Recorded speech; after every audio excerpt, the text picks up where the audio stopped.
On est ensemble avec lui.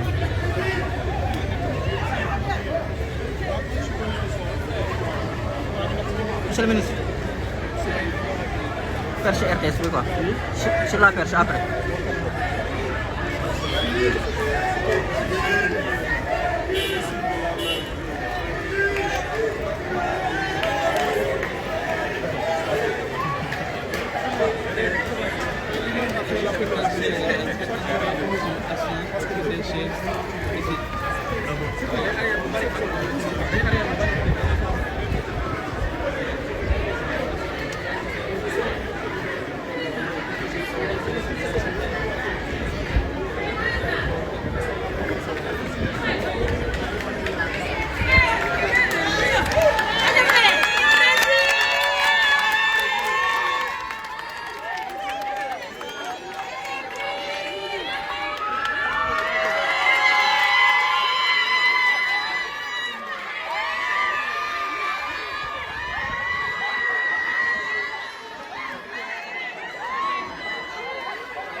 Monsieur le maire,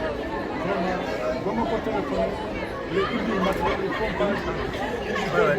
Ok. On n'a pas le temps de charger. Jusqu'à 4 heures du matin. Donc, dañu koy gërëm di ko sant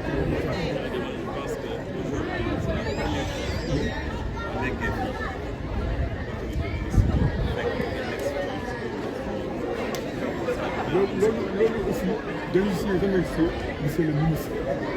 ba mu ñëwee Oustaz Amar imam Amar c'est le président des imams de la commune des Parcelles Assainies yàlla def mu dëkk fi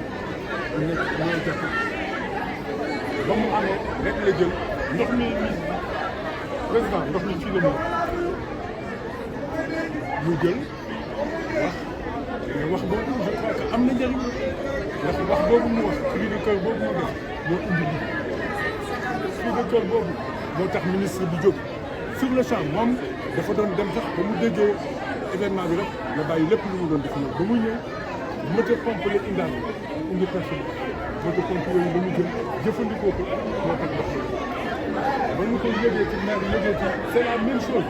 population bi léegi la jeunesse aussi ñu remercier leen ñooñu dañu ñëwoon jàpp donc mu nekk loo xam ne mbégte la ñu àndal tey ban la gisee nga taxaw vraiment lii c'est la première fois ça fait 25 ans nous vivons dans ce calvaire mais c'est la première fois un ministre taxaw un président de la République taxaw kon taarix la boo xam ne dañu koy bind si ànd vraiment lii dañ leen remercier bu baax di leen kontaan nañu léegi dañu bëgg nga ñëw xool waaw bu ñu demee ba si këram këram mu sànni mu sànni ko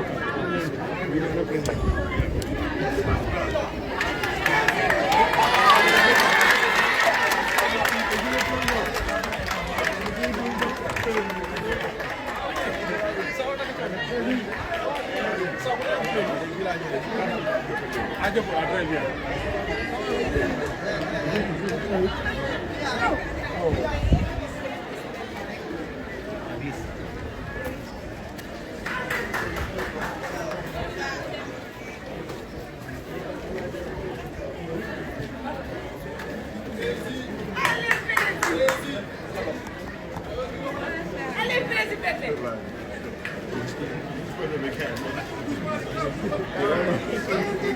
li ma xare suñ ko tey sax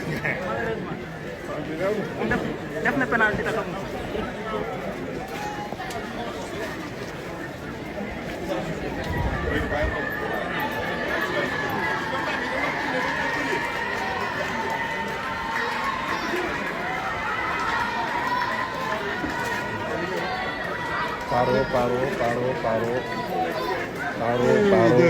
paro siyaar de ça va yéen si jàmm waaw sant yàlla bu baax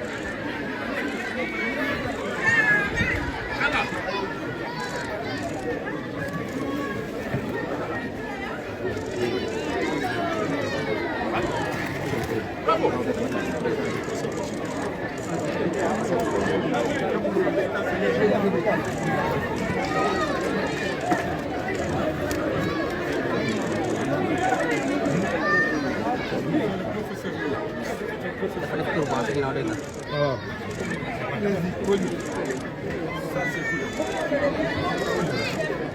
Ça c'est le colonel Sina. C'est un colonel en retraite. C'est un notable de quartier. voilà très bien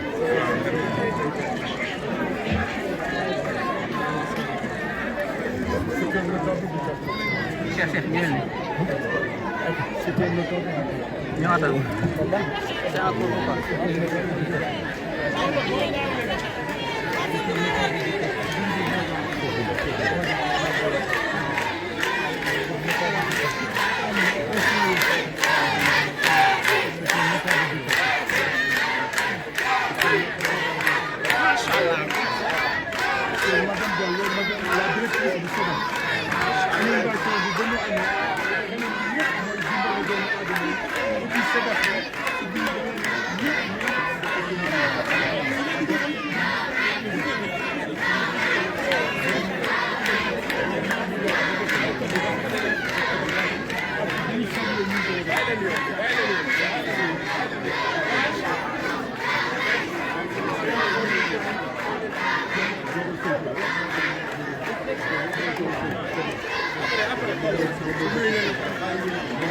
ñu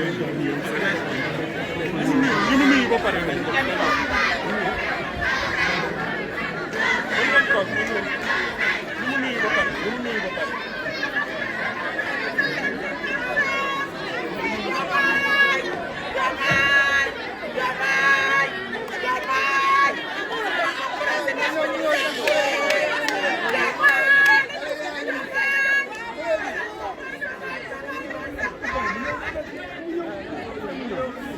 Vraiment nag moom itam vraiment.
Devance. Le plan de visuel. C'est qui moom rajo jëlal photo jëlal photo.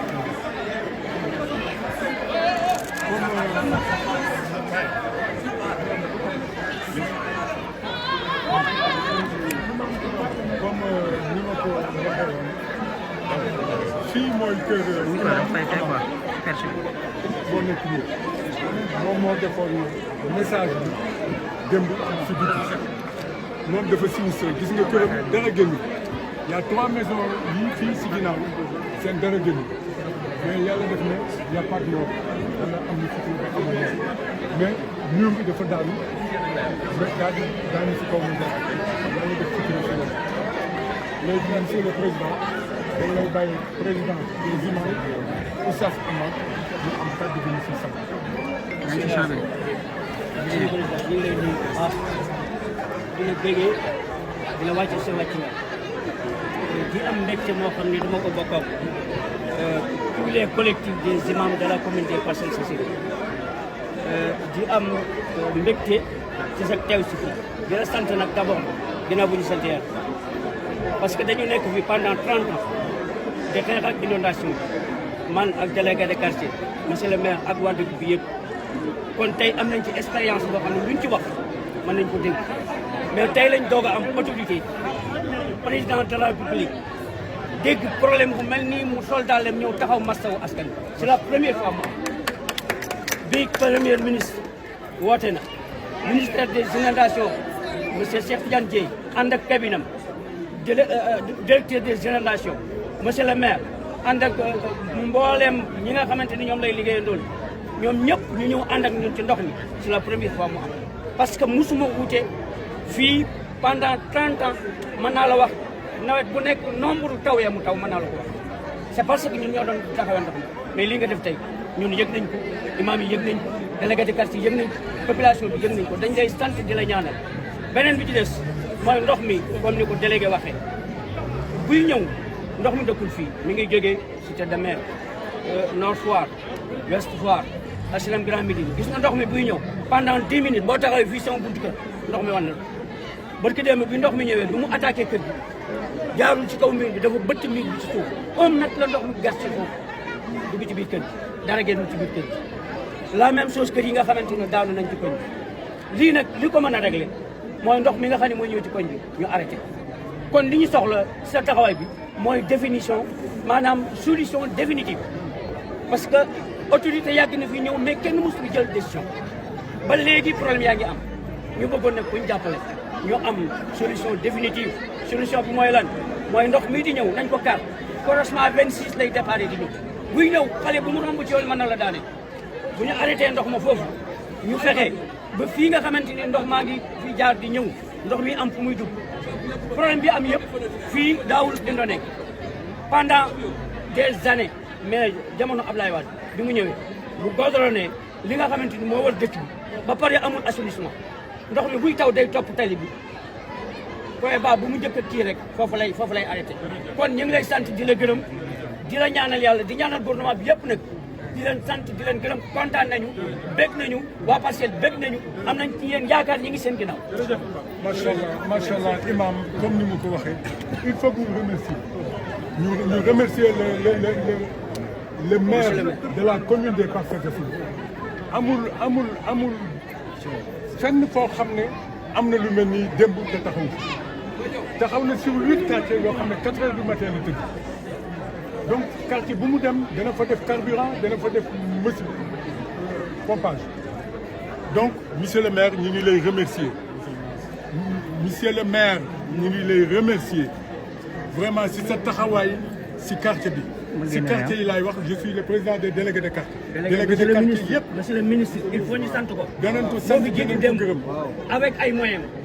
monsieur le ministre Cheikh Tidiane Dièye moo fi njëkk ak 4 motopompes vraiment ak kaddu bu rafet lii yaakaaruñu ko lépp si lañu jóg macha allah ñu ngi kontaan nañ gërëm nañu yal na la yàlla sàmm góor bi maa ngi wasal. jërëjëf ministre bi dafay jógee c'est ce qu'on passe c'est bien.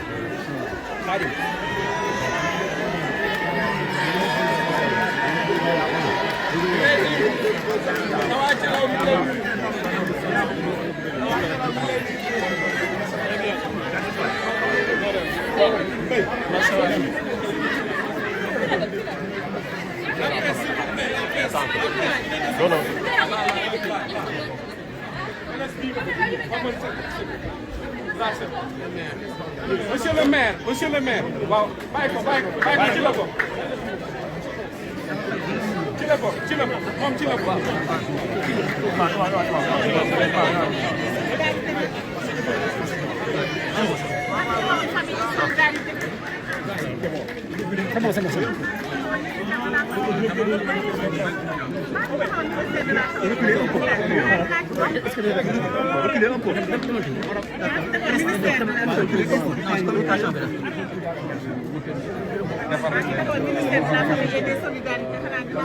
may ko noppi mi ngi wax di ñëwee kàddu gi di sant yàlla déjà suñu may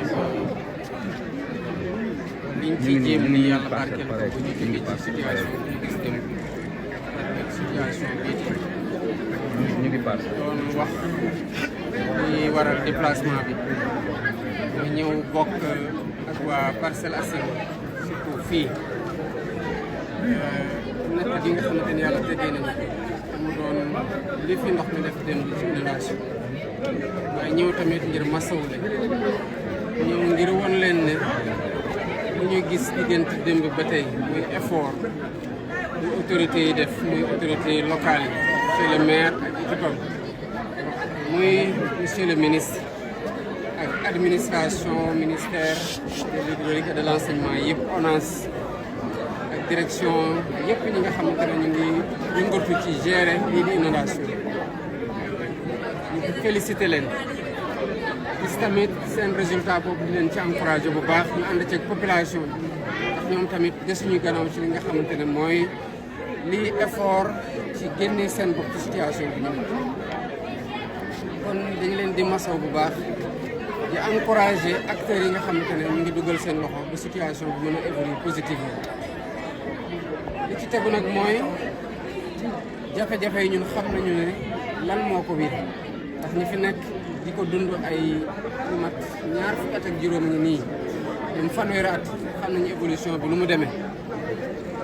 waaye am na ci loo xamante ne am na ba pare am loo xamante ne fii lañ ko fekk ndax fii ku ko gis par rapport ak fi ñu wax montagne la dafa xóot ndox bi yàlla tamit bu wàccee bëri ci suuf foog mu am fu mu jaar te buy wàcc day topp fi gën a kawe di dem fi gën a suufe loolu moo waral ndox mi di mujjee fii yëpp waaye démb bi ñuy gis imam muy wax ànd ceeg maire di xuus di masoo population bi ñeneen ñi ci quartier bi tiis gu métti lañ ci am ndax loolu yëpp dañu koy jàppale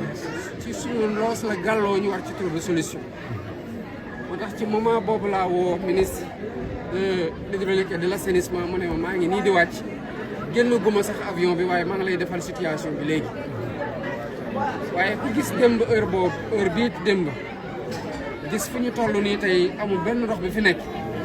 di nga reconnaître tamit am na effort yi fi nekk ñu nga xam ne ñu ngi koy doxal commencé na jur résultat xëy na nag ci yenn saa yi ci moment yi ñu koy filmer ñu ko woon askan wi fekk mu ngi taw wala sebedegul ku ne mën na yaakaar na ndox mi dootu fi jógeeti te xëy na lii kuñ ko won démb situation bi fi nekkoon démb wan ko tey dina gëm ne dina jafe ci moom bu ñëwal ba fii mu gëm ne lii fii lay amee moo tax mu wàccee ci oto bi dama leen ne yóbbu leen ma fi ndox mi nekk ne ma fii la ndox mi nekkoon démb solution yi am na yoo xamante ne solution de renforcement la ndax li waral démb ñu pompé ba bu ñu ñëwee bii tey heure bii fekk ñu fi dara loolu buñ ko gënee dooleel kon xëy na ndox mi dina am jafe-jafe daje nu mu dajaloo kon dinañ gën a yokk doole pompe yi loolu mooy instruction yi ñu jox ministre de l'hydraulique et de l'assainissement ci liy mesure d'atténuation yi ak mesure de prise en charge automatique ñu war a jël ci lii di inondation yi ak nu mu sonalee quartier bi. li ci tegu ay mesures structurelles dina am yu xewee fii dina am yu xewee fi ndox mi di jóge ndax xëy na ndox mi bu jógee woon foofu jaar ci ay rigole am ci voie d'assainissement yu mu ànd mën na am du egg si fii loolu solution la mais am na solution yoo xamante ne tamit dafay laal quartier bi parce que ni nit ñi ni dëkkuwaay bi demee fii te fii doon fa xóot nekkoon kambe gi nga xamante ne fii la ndox mi doon ñëw ay dëkkuwaay nekk fii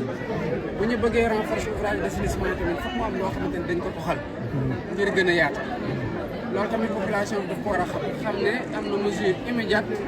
court terme atténuation ci taxaw leen waaye am na tamit mesures yoo xamante ne mesures yu gën a structurelles la dina demander ñu toxal ngir gën a yaatal bàyyil ndox mi yoonam gën a mën a def ay ouvrage d'assainissement yu gën a am doole pour jafe-jafe yi waa Parcelles di dund ñu bañ a dem pour dund ci hivernage yi di incha allah rek waaye de daa gën a dalalaat xelu askan wi ne leen taxawaay gi ñu gis fii mooy taxawaay gi ñu am fépp ci biir Sénégal te am na ñoo xamante ne xëy na bu ñu tàggoog inondation ci fi ñu toll nii c'est parce que am na lu ñu fa jot a def ñu commencé jur jàmm ci seen dëkkuwaay ci ndox mi dañ ko continuer wéyal ko fépp ci biir Sénégal te fi ñu taxaw gisal suñu bopp ak fi ñu taxawul mandarga la rek pour ñeneen ñi xam ne tamit mën nañoo nekk ndoo fépp waaye suñu xel ak suñu xol ak suñu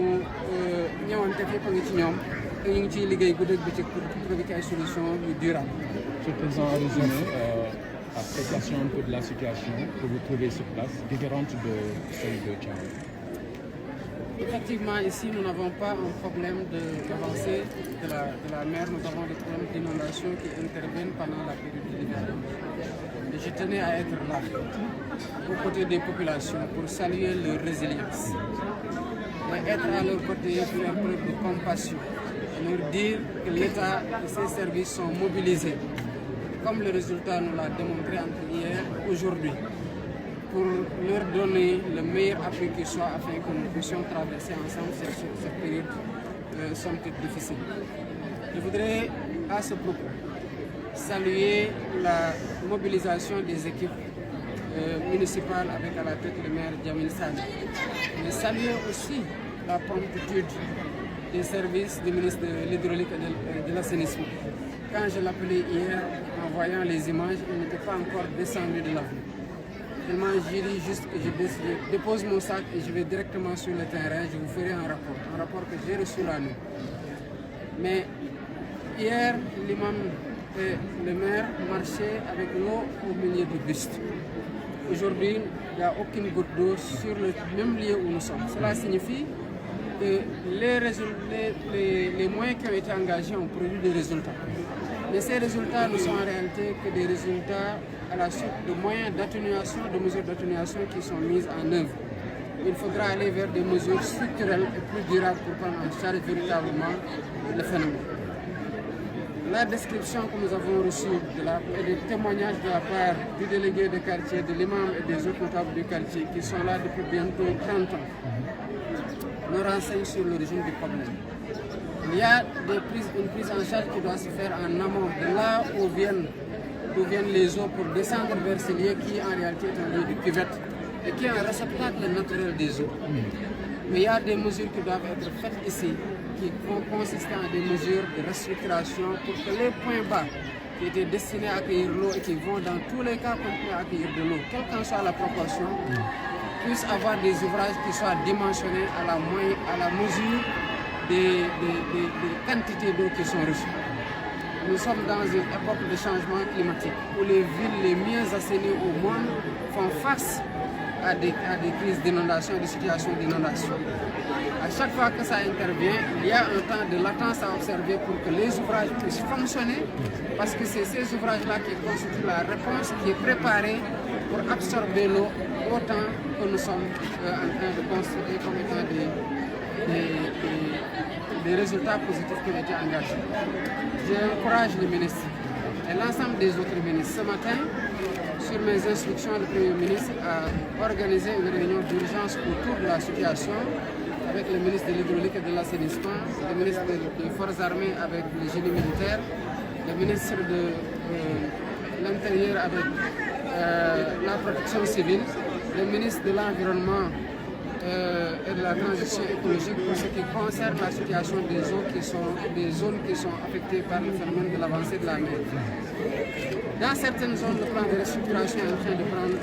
en charge ces solutions à long terme. Le ministère de l'Urbanisme, qui était aussi de la partie, en train de travailler. Mais bientôt, nous aurons un plan d'urgence pour les 5 prochaines années sur lesquelles le ministère va communiquer. Mais le ministère aussi a été instruit de communiquer sur les moyens qui ont permis de donner cette réponse dont nous constatons des résultats positifs. Et sur ce qui a été fait ces 15 derniers mois, qui est un travail colossal à travers des digues, des bassins de rétention et d'autres ouvrages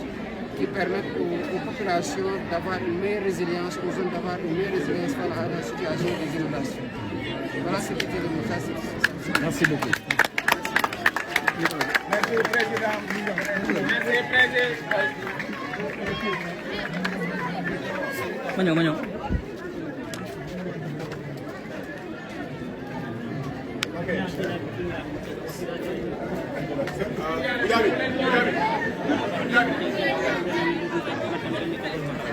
ربنا لا تؤاخذنا إن نسينا أو أخطأنا ربنا ولا تحمل علينا إصرا كما حملته على الذين من قبلنا ربنا ولا تحملنا ما لا طاقة لنا به واعف عنا واغفر لنا وارحمنا أنت مولانا فانصرنا على القوم الكافرين بحرمة اللهم يا مسهل الشديد وملين الحديد لين لنا ولين لهم بفضلك وجودك وكرمك ما في أيدي العبيد اللهم نستكفي كل شر بحق حقيقة لا إله إلا الله وبحرمة والشمس وضحاها والقمر إذا تلاها والنهار إذا جلاها والليل إذا يغشاها والسماء وما بناها والأرض وما طحاها ونفس وما سواها فألهمها فجورها وتقواها قد أفلح من زكاها وقد خاب من دساها كذبت ثمود بطغواها إذ انبعث أشقاها فقال لهم رسول الله ناقة الله وسقياها فكذبوه فعقروها ودمدم عليهم ربهم بذنبهم فسواها ولا يخاف عقباها بحرمة اللهم صل على سيدنا محمد الفاتح لما أغلق والخاتم لما سبق الناصر الحق بالحق والهادي إلى صراطك المستقيم وعلى آله حق قدره ومقداره العظيم إن الله وملائكته يصلون على النبي يا أيها الذين آمنوا صلوا عليه وسلموا تسليما صلى الله تعالى عليه وعلى آله وصحبه وسلم تسليما سبحان ربك رب العزة عما يصفون وسلام على المرسلين والحمد لله رب العالمين. آمين يا رب. Président Dawa Thialaw mi ngi lay bëgg. Président Dawa Thialaw mi ngi lay bëgg.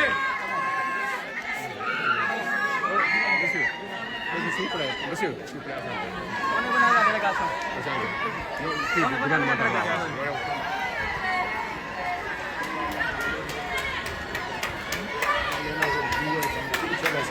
Non, délégation bi la.